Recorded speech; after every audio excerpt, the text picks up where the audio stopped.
चांदपुर नाम के एक नगर में शांति प्रसाद नाम का एक साहूकार था। उसके पास नगर के ही नहीं बल्कि दूर दूर के गांव के लोग भी कर्ज लेने के लिए आते थे और वायदे के मुताबिक जब उनके पास पैसा आता तो वो साहूकार को मूल और ब्याज समेत चुका देते थे। ये ठीक था कि साहूकार ब्याज पर पैसा देता था, लेकिन वो था अपने असूलों का पक्का और ईमानदार। वो वक्त से पहले ना तो किसी के पास तकाजा करने के लिए जाता और ना ही किसी से कभी बदतमीजी से पेश आता था। इसके साथ ही उसमें 2 गुण और भी थे। वो दयालु और ईश्वर को मानने वाला था। अपने इन गुणों से वो दूर दूर तक मशहूर था। उसकी ये प्रसिद्धि एक बार उसी गांव से गुजरते हुए 2 ठग जिनके नाम छटंकू और मनकू थे उनके कानों में पड़ी। यार मनकू, अब तक तो हमने जो साहूकार के बारे में सुना उससे तो मुझे वो कोई बहुत ही बड़ा मूर्ख सेठ मालूम होता है। गुरु, लगता तो मुझे भी कुछ ऐसा ही है। अगर लोगों की माने तो सेठ कर्जा मांगने वालों का पता ठिकाना नहीं पूछता, बस नाम और वापस करने की तारीख पूछकर ही कर्ज दे देता है। यार मैं सोच रहा हूँ कि क्यों ना इस बार हम उसे ही अपना शिकार बनाकर कुछ धन ऐंठ लें। गुरु, मैं भी यही कहना चाहता था, तो चलो यहाँ से सीधा चांदपुर चलकर उसी के दर्शन करते हैं। ठीक है गुरु, चलो, किस्मत ने साथ दिया तो काफी दिनों तक हमें कुछ करने की आवश्यकता नहीं पड़ेगी। और फिर दोनों ठग एक बैलगाड़ी किराए पर लेकर चांदपुर की तरफ चल दिए। चांदपुर पहुंचकर वो सेठ की हवेली में दाखिल हुए तो एक नौकर उन्हें अपने साथ एक कमरे में ले गया, जहां पर साहूकार शांति प्रसाद अपने कई मुंशियों के साथ गद्दी पर बैठा हुआ लोगों से रुपए का लेन देन कर रहा था। वे दोनों ठग नौकर के बताए हुए स्थान पर जाकर बैठ गए। कुछ देर के बाद जब वहां पर आए हुए लोग एक एक करके वहां से जाने लगे तो सेठ ने उनकी तरफ देखा। ठगों ने कहा, राम राम सेठ जी। राम राम भाई, तुम कौन हो और मेरे पास किस काम से आए हो? दोनों चालाक ठग अपनी रोनी सी सूरत बनाकर कहने लगे, सेठ जी, हमारा नाम छटंकू और मनकू है। आपके पास बड़ी आशा लेकर आए हैं। पिछले साल गांव में अकाल पड़ने के कारण खेतों में अन्न का एक दाना तक पैदा नहीं हुआ। इस बार फसल अच्छी होने की उम्मीद है, लेकिन हमारे पास ना तो बैल हैं और ना ही बीज। इस कारण हम बहुत ही दुखी हैं। साहूकार ने कहा, अरे भाई, मैंने कर्जा मांगने का कारण और तुम्हारा पता नहीं पूछा। तुम सिर्फ इतना बताओ कि तुम्हें कितनी रकम चाहिए और कब तक लौटाओगे। ठगों ने कहा, सेठ जी, हमें 2000 रुपये चाहिए और ये कर्ज हम जल्दी ही लौटा देंगे। जितना जल्दी संभव हो सकेगा उतनी जल्दी हम आपकी रकम ब्याज समेत वापस कर देंगे। बस आप मेहरबानी करके हमें 2000 रुपये दे दीजिए। साहूकार ने कहा, अरे भाई, फिर भी उस जल्दी की कोई मियाद है या नहीं? बिना मियाद जाने मैं तुम्हें कर्ज नहीं दे सकता। सेठ जी की मियाद वाली बात सुनकर छटंकू ने मक्कारी भरे स्वर में कहा, सेठ जी, कर्ज तो कर्ज होता है। अगर हम इस जन्म में नहीं देंगे तो अगले जन्म में दे देंगे। साहूकार बोला, ठीक है, तब तुम मुझे अगले जन्म में ही दे देना। मुझे तुम्हारी बात पर पूरा विश्वास है। ये कहकर सेठ जी ने अपने मुंशी को आवाज लगाई, मुंशी जी, इनके नाम का खाता खोलकर इन्हें 2000 रुपये दे दो और लिखा पढ़ी भी कर लो। ये लिख लो कि ये ब्याज समेत हमारी रकम अगले जन्म में लौटा देंगे। मुंशी ने हैरानी से कहा, अगले जन्म में? लेकिन सेठ जी।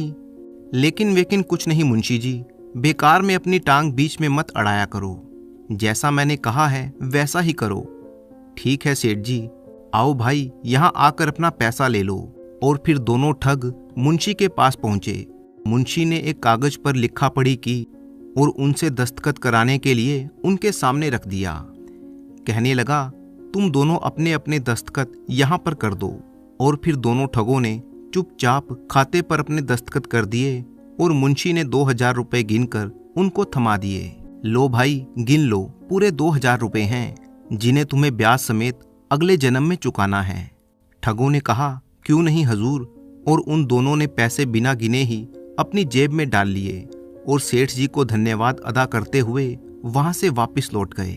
उन दोनों के वहां से जाते ही रुपए देने वाले मुंशी ने सेठ से कहा, हजूर, आप ये जानते हुए भी कि वे लोग रुपया वापस लौटाने का इरादा नहीं रखते और इस इकरारनामे के अनुसार भी हम लोग उनसे रुपया वसूल नहीं कर सकते, तो फिर आपने उन्हें रकम उधार क्यों दे दी? मुंशी की बात सुनकर सेठ हंसा और कहने लगा, मैंने ये सब जानते बूझते हुए भी उन्हें रुपया उधार क्यों दिया, ये बात अभी तुम्हें समझ में नहीं आएगी। वक्त आने पर मैं आपको समझाऊंगा। फिर भी मेरी इस बात को गांठ बांध कर रख लो कि कर्ज कर्म के समान होता है। इस जन्म का कर्ज या कर्म अगले जन्म में भी मनुष्य के साथ रहता है और उसी के अनुसार जीवन भोगना पड़ता है। मुंशी मन ही मन सोचने लगा, पता नहीं सेठ जी क्या कह रहे हैं, मेरे तो कुछ भी पल्ले नहीं पड़ रहा। मुझे क्या, इनका पैसा है, फूके या मुफ्त में लुटाएं। उधर दोनों ठग खुशी खुशी अपने राह चले जा रहे थे। मनकू ने कहा, भाई ये सेठ तो हमारी उम्मीद से भी ज्यादा मूर्ख निकला। मैं तो सोच रहा था कि वो अगले जन्म की बात सुनकर हमें धक्का देकर भगा देगा, लेकिन उस बेवकूफ ने तो हमारी इस बात पर भी विश्वास कर लिया और हमें इतनी बड़ी रकम कर्जे में दे दी। उस मूर्ख ने इतना भी नहीं सोचा कि कहीं अगले जन्म में भी कोई उधार चुकाया जा सकता है। सच में गुरु, आज तो बहुत दिनों के बाद मुझे ऐसा कोई बेवकूफ इस धरती पर दिखाई दिया। अब तो ये 2000 रुपए अपने हो गए समझो। भाई इस बार मैंने ये सोचा है कि अपने लिए एक छोटा मोटा घर भी बनाएंगे। आखिर कब तक हम बंजारों की तरह धक्के खाते रहेंगे। ठीक है गुरु, इस बार तुम अपनी ये हसरत भी पूरी कर लेना। और इसके बाद उन्होंने फिर से एक बैलगाड़ी किराए पर ली और किसी दूसरे गांव की तरफ चल दिए। चलते चलते वो एक गांव में पहुंचे, तब तक रात हो चुकी थी। मनकू कहने लगा, गुरु गांव में तो पहुंच गए, लेकिन ठहरेंगे कहाँ? चलो उस घर का दरवाजा खटखटाते हैं। अगर मुफ्त में खिलाने पिलाने के लिए कोई तैयार नहीं हुआ तो कुछ पैसे दे देंगे। पता नहीं ये दरवाजा खुलेगा भी या नहीं, फिर भी चलकर कोशिश करते हैं। और फिर दोनों ठगों ने एक घर का दरवाजा खटखटाया। अंदर से आवाज आई, कौन है भाई? हम परदेसी हैं और रात काटने के लिए आसरा चाहते हैं। जल्दी ही घर के अंदर से घर का मालिक बाहर आया और कहने लगा, ठीक है, मैं अभी सब इंतजाम कर देता हूँ। ठगों ने कहा, बाबा आपका बहुत बहुत धन्यवाद। घर का मालिक एक भला इंसान था। उसने उन दोनों ठगों को घर में ले जाकर आदरपूर्वक बिठाया और पूछा, बेटा लगता है तुम दोनों बहुत दूर से आए हो, तुम्हें बहुत भूख भी लगी होगी। अगर कहो तो खाना तैयार कर दूं? नहीं बाबा, हमने रास्ते में खाना खा लिया था, बस आप हमारे लिए बिस्तर का प्रबंध कर दीजिए। हम बाहर दालान में ही रात काट लेंगे।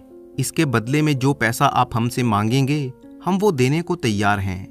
बूढ़े आदमी ने कहा, पैसे की कोई आवश्यकता नहीं है बेटा, तुम आराम से दालान में रात काट सकते हो। ये लो चटाई और चादर। भगवान आपको हमेशा खुश रखे बाबा। और फिर दोनों ठग घर के बाहर बने हुए दालान में जाकर चटाई बिछा लेते हैं और चादर तान कर उस पर सो गए। अचानक आधी रात के समय एक आवाज सुनकर उसने मनकू को उठाते हुए कहा, मनकू भाई जल्दी से उठो, क्यों मेरी नींद खराब कर रहे हो? सोने दो ना। क्या बात है, तुमने इतनी रात को मुझे क्यों जगाया? अरे भाई आसपास कोई भी नहीं है, लेकिन फिर भी किसी के बात करने की आवाज सुनाई दे रही है। मनकू ने ध्यान से सुना तो वो आवाज उसे भी सुनाई दे रही थी। आवाज आई, कैसे हो भाई? अच्छा हूं, लेकिन आज ठंड बहुत ही ज्यादा है। दोनों ठग बोलने वाले की तलाश में इधर उधर देखने लगे, लेकिन आसपास तो क्या दूर दूर तक उन्हें कोई भी दिखाई ना दिया। हाँ, कुछ दूरी पर बैलों की एक जोड़ी जरूर बंधी हुई थी। जब दोनों ठगों ने उन बैलों की तरफ ध्यान से देखा तो बुरी तरह से चौंक पड़े। गुरु, मैं कोई सपना तो नहीं देख रहा? ये बैल आदमियों की भाषा में बोल रहे हैं। हाँ भाई, मैं भी हैरान हूँ, लेकिन ये बात तो सच है कि वे बैल आपस में बातें कर रहे हैं। कुछ सोचकर दोनों ठग ध्यान से उन दोनों बैलों के बीच में होने वाली बातचीत को सुनने लगे। पहले बैल ने कहा, मित्र, हमारे तुम्हारे साथ की ये आखिरी रात है। हाँ मित्र, मैं भी तुमसे यही कहने जा रहा था।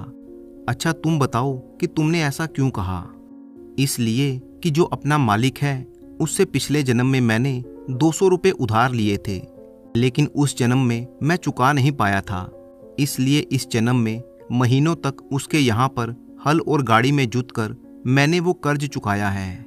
कल मेरी मेहनत पूरे 200 रुपए की हो जाएगी और मैं सुबह ही मर जाऊंगा। अच्छा मित्र, अब तुम बताओ कि तुमने बिछुड़ने की बात क्यों की थी? दूसरा बैल बोला, तुम खुशकिस्मत हो मित्र कि तुम्हें अपने कर्ज से जल्दी ही छुटकारा मिल जाएगा, लेकिन मेरी किस्मत में तो अभी कई और महीनों तक दुख सहना लिखा है, क्योंकि मैंने भी पिछले जन्म में 2 आदमियों से कर्ज लिया था। उनमें से एक तो हमारा यही मालिक है, मैंने इससे 200 रुपये उधार लिए थे। कल तुम्हारे साथ साथ मेरा भी कर्ज पूरा हो जाएगा, लेकिन वो दूसरा आदमी जिससे मैंने पिछले जन्म में 500 रुपये उधार लिए थे, कल वो आकर मुझे इस किसान से ले जाएगा और मुझे अपने हल और गाड़ी में जोत कर तब तक दुख देता रहेगा जब तक कि मैं उसका कर्जा इस जन्म में नहीं चुका देता। पहले बैल ने कहा, लेकिन वो दूसरा आदमी तुम्हें इस बूढ़े किसान के पास से क्यों ले जाएगा? भला ये किसान अपना बैल उसे क्यों देगा? पहले बैल ने कहा, ईश्वर ने ये मेरे पैदा होने से पहले ही लिख दिया था। तभी तो इस बूढ़े किसान ने उस आदमी से कर्ज लेकर अभी तक नहीं चुकाया। कल वो आदमी आकर अपनी रकम मांगेगा और किसान के ना देने पर वो मुझे डंडे मारता हुआ अपने साथ ले जाएगा। दूसरा बैल बोला, ओह, तब तो सचमुच में काफी दुख झेलने पड़ेंगे तुम्हें। मुझे तुम्हारे साथ पूरी हमदर्दी है मित्र। ये सब हमारे पिछले जन्मों के कर्म हैं जो हमें इस जन्म में भोगने ही पड़ेंगे, वरना ईश्वर हमें इस जन्म में बैल क्यों बनाता? ठीक कहते हो मित्र। खैर छोड़ो इन बातों को। मुझे और तुम्हें तो अपने अपने कर्मों की सजा मिल गई या मिल जाएगी, लेकिन मुझे तो दुख उन दोनों व्यक्तियों का हो रहा है जो कुछ देर पहले ही बूढ़े किसान के यहाँ पर मेहमान बनकर आए हैं। तुम्हारा क्या मतलब है मित्र? उन दोनों ने क्या किया है? बैलों के बीच हो रही बातचीत का रुख अपनी तरफ मुड़ते हुए देखकर मनकू के कान खड़े हो गए। पहला बैल कहने लगा, उन्होंने क्या किया है? अरे भाई, ये पूछो कि उन्होंने क्या नहीं किया। वे दोनों ठग हैं और अब तक ना जाने कितने आदमियों को ठग चुके हैं। इस समय भी वे दोनों एक नगर सेठ को ठग कर कर्जा लेकर यहाँ पर आए हैं। अच्छा, तब तो उन्हें जरूर कर्जा चुकाने के लिए सेठ का गधा बनना पड़ेगा। लेकिन उनकी बातें सुनकर दोनों ठगों को काटो तो खून नहीं। मनकू कहने लगा, गुरु, तुमने सुनी इन दोनों की बातें? ये दोनों अपने पिछले जन्म का कर्जा चुकाने के लिए बैल बने हैं। हाँ, और हमें इस जन्म का कर्जा चुकाने के लिए अगले जन्म में गधा बनना पड़ेगा। नहीं नहीं मनकू, अब मैं सेठ का कर्ज अपने सिर पर नहीं रखूंगा।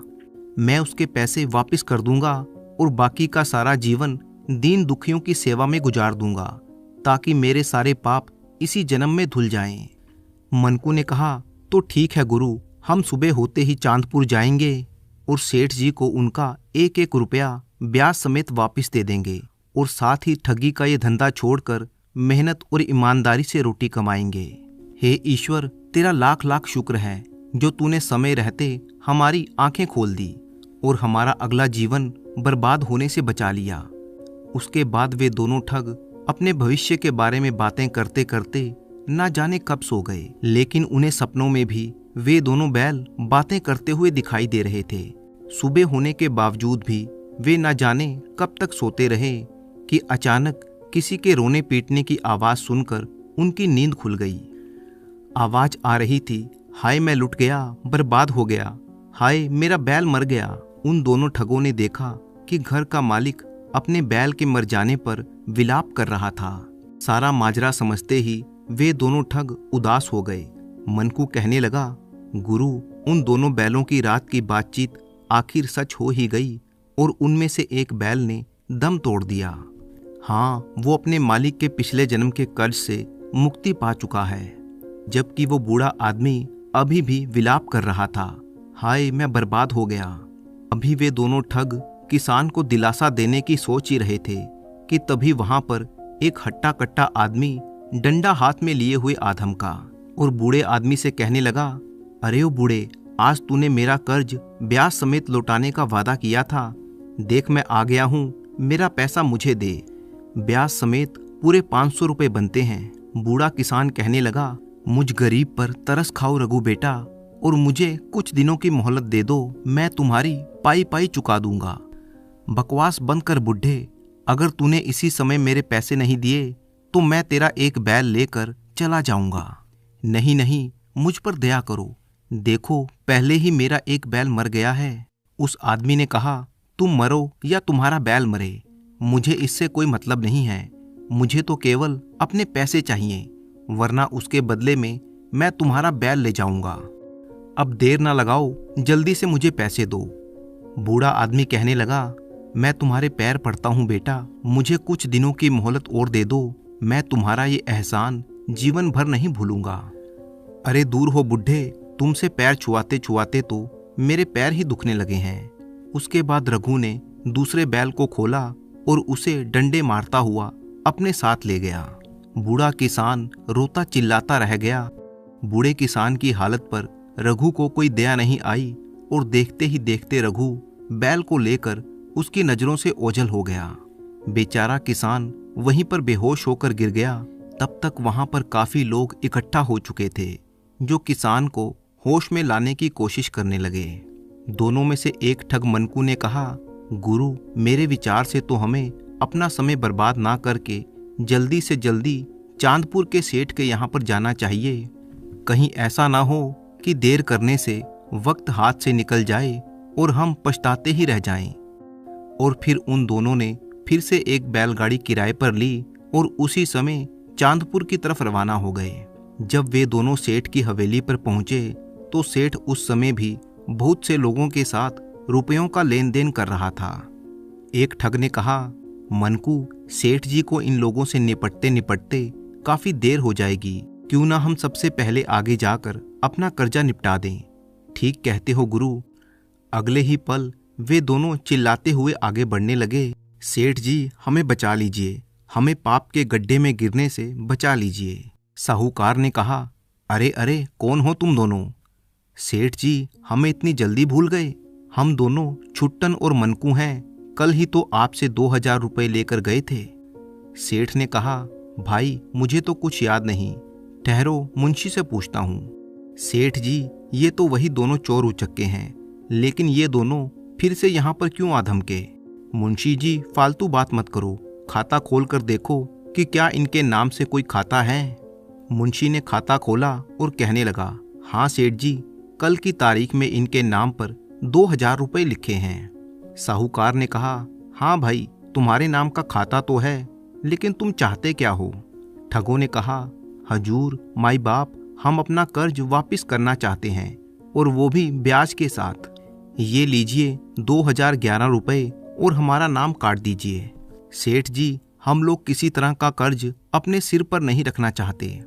ठहरो भाई, पहले मुझे मुंशी जी से हिसाब किताब मालूम करने दो, उसी के बाद तुम्हारा रुपया लूंगा। मुंशी जी, जरा खाते में देखकर बताना तो, इन्होंने रकम लौटाने की तारीख कब तक की बताई है?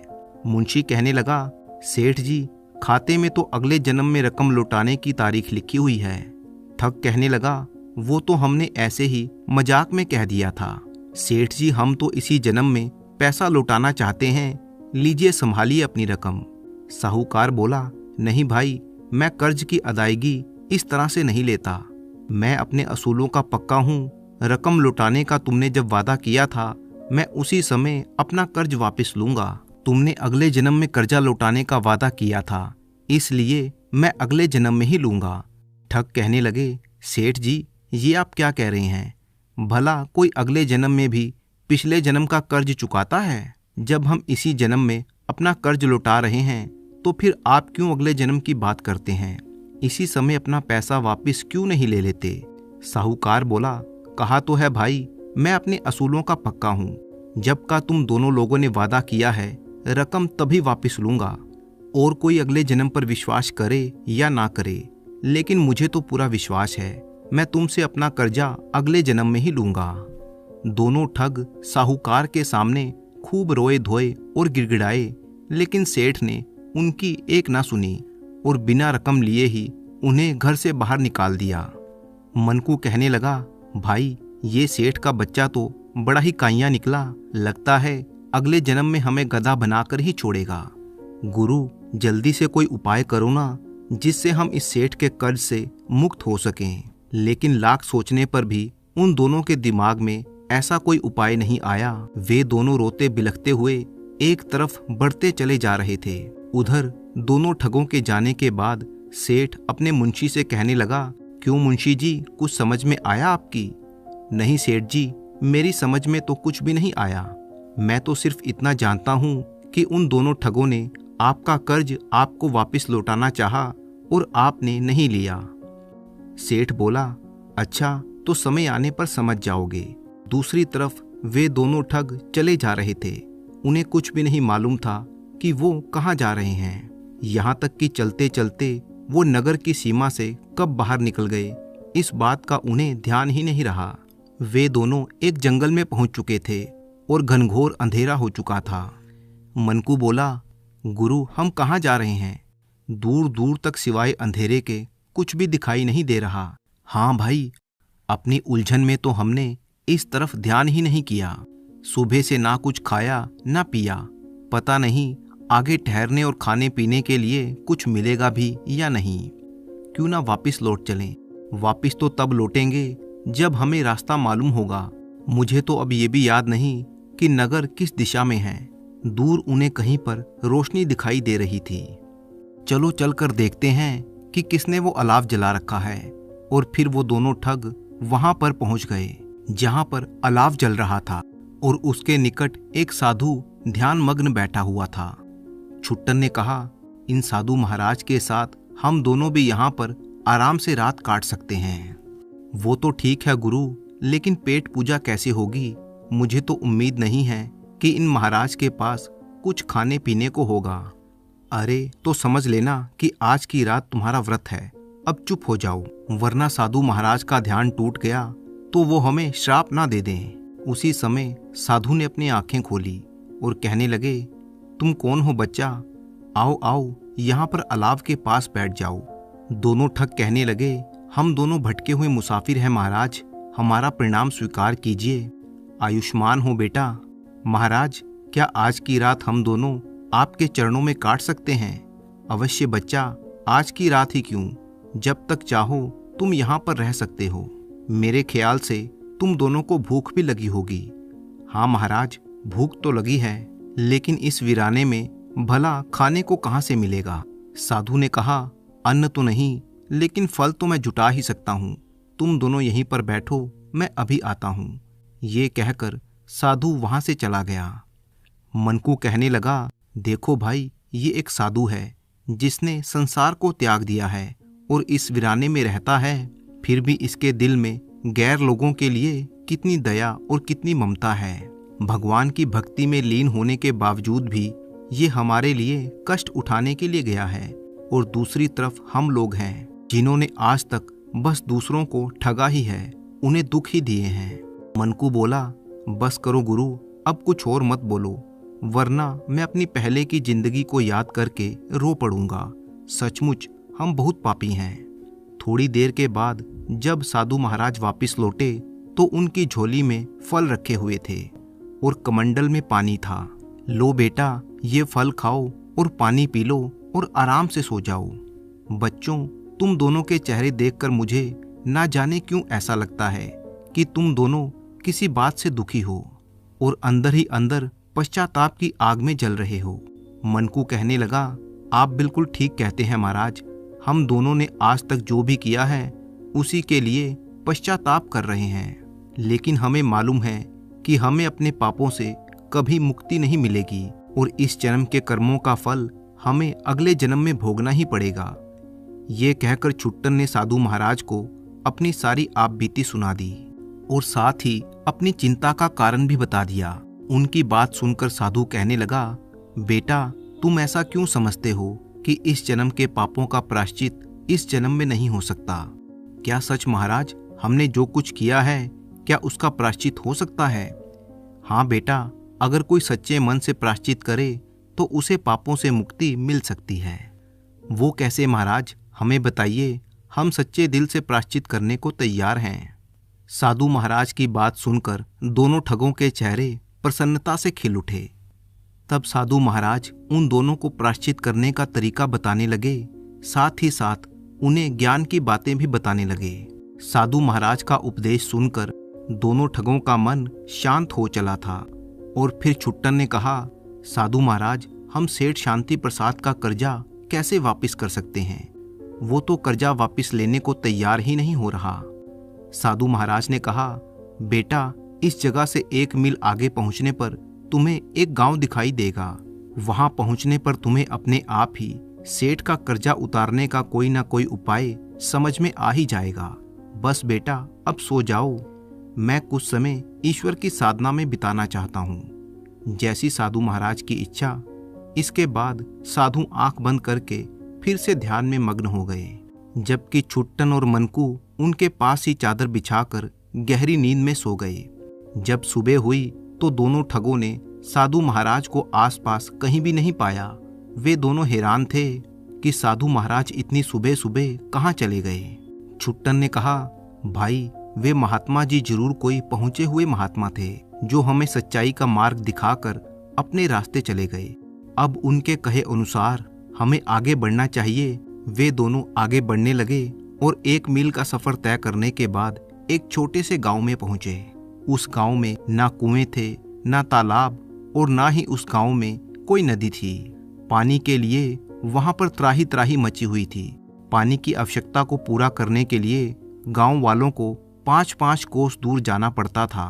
वहां के हालात देखकर छुट्टन के दिमाग में साधु की बात आई कि इसी गांव में उन्हें कोई ऐसा उपाय आएगा जिससे वो सेठ का कर्जा उतार सकें। तभी उसके दिमाग में एक विचार कौंधा। अगले पल वो चीख उठा और कहने लगा, अरे मनकू, सेठ का कर्जा उतारने के लिए मेरे दिमाग में एक उपाय आ गया है। अरे गुरु, तो जल्दी बताओ ना। और फिर छुट्टन मनकू के कान में कुछ फुसफुसाने लगा, जिसे सुनकर मनकू का चेहरा भी खुशी से खिल गया। और फिर वे दोनों उसी समय कहीं से एक कुदाल लेकर आ गए और एक जगह पर उन्होंने खुदाई करना शुरू कर दी। वे दिन रात जमीन खोदते रहे और ठीक 1 महीने के बाद वहां पर गहरा कुआं खोदने में सफल हो गए और उसमें पानी भी निकल आया। इसके बाद उन्होंने एक मिस्त्री को बुलाकर उस कुएं को पक्का करवा दिया। उस कुएं पर 2000 रुपये खर्च हो चुके थे। इसके अलावा भी जो 100-200 रुपये उनके जेब में थे वो भी खर्च हो चुके थे। कुआं तैयार हो जाने के बाद छुट्टन ने मनकू से कहा, चल भाई मनकू, डंडा संभाल कर खड़े हो जाओ। गांव वालों को जैसे ही इस कुएं के बारे में पता चलेगा वे पानी लेने के लिए दौड़े दौड़े आएंगे। मनकू ने कहा, चिंता मत करो गुरु, पानी लेने के लिए अगर भगवान भी आ जाएं तो इस कुएं से पानी नहीं ले सकेंगे। और फिर वे दोनों मोटे मोटे डंडे संभाल कर कुएं की चौकीदारी करने लगे। जब गांव के लोगों को उस कुएं के बारे में पता चला तो गांव वाले बर्तन आदि लेकर कुएं की तरफ दौड़े। वहां पर पहुंचे तो मनकू ने कहा, ठहरो तुम सब, इस कुएं से दूर रहो, हम किसी को इस कुएं से पानी भरने नहीं देंगे। एक आदमी ने कहा, ऐसा अन्याय मत करो भाई, तुम लोग जानते हो कि गांव में पानी की कितनी किल्लत है। तुमने वास्तव में इस कुएं को बनाकर गांव वालों पर बड़ा ही उपकार किया है। छुट्टन ने कहा, वो सब तो ठीक है, लेकिन ये कुआं हमारा नहीं है, बल्कि चांदपुर के सेठ शांति प्रसाद जी का है। हम उनकी अनुमति के बगैर किसी को इस कुएं से पानी नहीं भरने देंगे। हाँ, अगर तुम लोगों को पानी चाहिए तो जाकर पहले सेठ जी से बात करो और उनकी आज्ञा लेकर आओ। पूरे गांव वालों ने उनसे बहुत ही विनती की, लेकिन दोनों ठग किसी भी कीमत पर पानी देने को तैयार नहीं हुए। इसलिए हार कर पूरा गांव चांदपुर की तरफ रवाना हो गया। वे सेठ शांति प्रसाद के घर पहुंचे और दुहाई देने लगे, दुहाई हो सेठ जी, दुहाई हो, हम पर दया कीजिए। सेठ ने कहा, भाइयों, आप लोग मुझसे कैसी दुहाई मांग रहे हैं? मैंने क्या बिगाड़ा है तुम लोगों का? तब गांव के लोगों ने उन्हें सारी बात बताई और बोले, सेठ जी, अब आप ही हमें अपने कुएं से पानी लेने की आज्ञा दे दीजिए, हमारे सारे दुख दूर हो जाएंगे।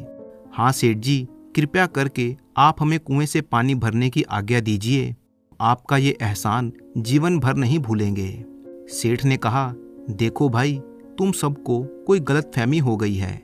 मैंने आप लोगों के गांव में कोई कुआं नहीं बनवाया। जरूर उन दोनों आदमियों ने आपको झूठ बोलकर आपका मूर्ख बनाया है।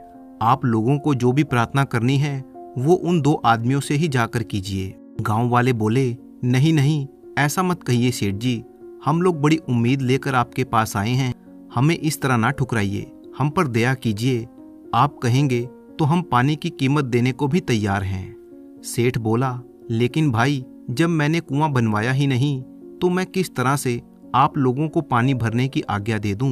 क्या वो मेरे कहने से तुम लोगों को पानी भरने देंगे? हाँ हाँ, जरूर भरने देंगे सेठ जी, हमें विश्वास है, आप बस हमारे साथ चलकर उन दोनों आदमियों से कह दीजिए। मुंशी कहने लगा, मुझे तो इसमें कोई गहरी साजिश लगती है, क्यों ना वहां पर चलकर असलियत का पता किया जाए। सेठ ने कहा, ठीक है, चलो भाइयों, मैं तुम्हारे साथ चलता हूँ, और फिर सारी हकीकत आप लोगों के सामने आ जाएगी। सेठ और उनका मुंशी सारे गांव वालों के साथ उनके गांव जा पहुंचे। दूर से ही सेठ जी ने छुट्टन और मनकू को कुएं के पास हाथों में डंडे लिए हुए देख लिया। मुंशी कहने लगा, सेठ जी, ये तो वही दोनों ठग मालूम पड़ते हैं जिन्होंने आपसे 2000 रुपये कर्ज लिए थे और रकम अगले जन्म में वापस करने का वादा किया था। सेठ ने कहा, हाँ, मैं भी पहचान रहा हूँ, लेकिन इन कमबख्तों ने यहाँ पर आकर ये क्या चक्कर फैलाया हुआ है। जब छुट्टन और मनकू की नज़र गांव वालों के साथ आते हुए सेठ और उसके मुंशी पर पड़ी तो वे दोनों खुशी से उछल पड़े। मनकू कहने लगा, गुरु, सेठ जी आ रहे हैं, लगता है अब हमें हमारे कर्ज से मुक्ति मिल जाएगी। कुएं के पास पहुंचकर सेठ कहने लगा, क्यों भाई, तुमने यहाँ पर क्या चक्कर चलाया हुआ है? इस कुएं को तुम गांव वालों को मेरा कुआं क्यों बता रहे हो? दोनों ठग कहने लगे, हमने कोई चक्कर नहीं चलाया सेठ जी, ये कुआं आपका ही है, इसीलिए हमने गांव वालों को बिना आपकी आज्ञा के यहाँ से पानी भरने से मना कर दिया था। अगर आप आज्ञा देंगे तो हम इन्हें पानी भरने देंगे, हमें इसमें कोई आपत्ति नहीं होगी। सेठ बोला, ये क्या बकवास है, जब कुआं मैंने बनवाया ही नहीं तो इसमें मेरी आज्ञा की क्या आवश्यकता है?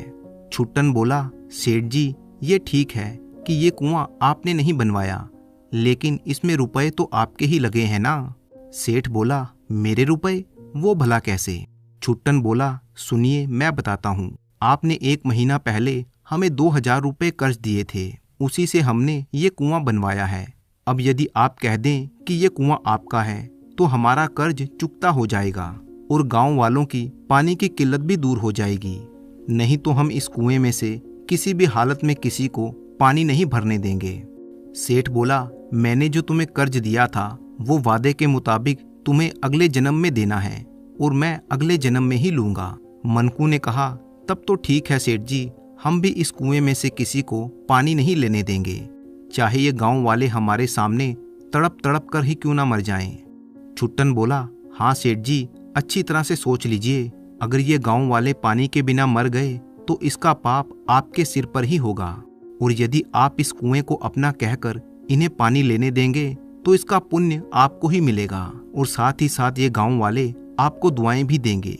छुट्टन और मनकू की बात सुनकर सारे गांव वाले सेठ जी के सामने गिड़गिड़ाने लगे और कहने लगे, हाँ कह दीजिए ना सेठ जी, हाँ कह दीजिए।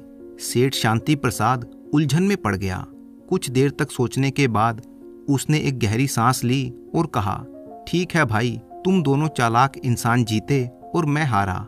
आज से इस कुएं को मैं अपना मानता हूँ और तुम्हें अपने कर्ज से मुक्त करता हूँ। गांव वालों, जाओ जाकर पानी भर लो। मनकू और छुट्टन ने कहा, आओ गांव वालों, सब आकर पानी भर लो।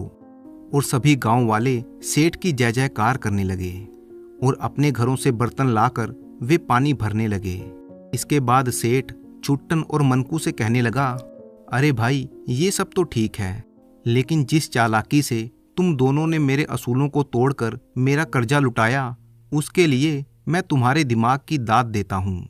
लेकिन मुझे आश्चर्य है कि तुम दोनों अचानक कर्जा लुटाने के लिए इतने ज़्यादा उतावले क्यों हो रहे थे, जबकि पहले तो तुम दोनों ने मुझे अगले जन्म में कर्जा लौटाने का वादा किया था और मुझे ठगने के लिए आए थे।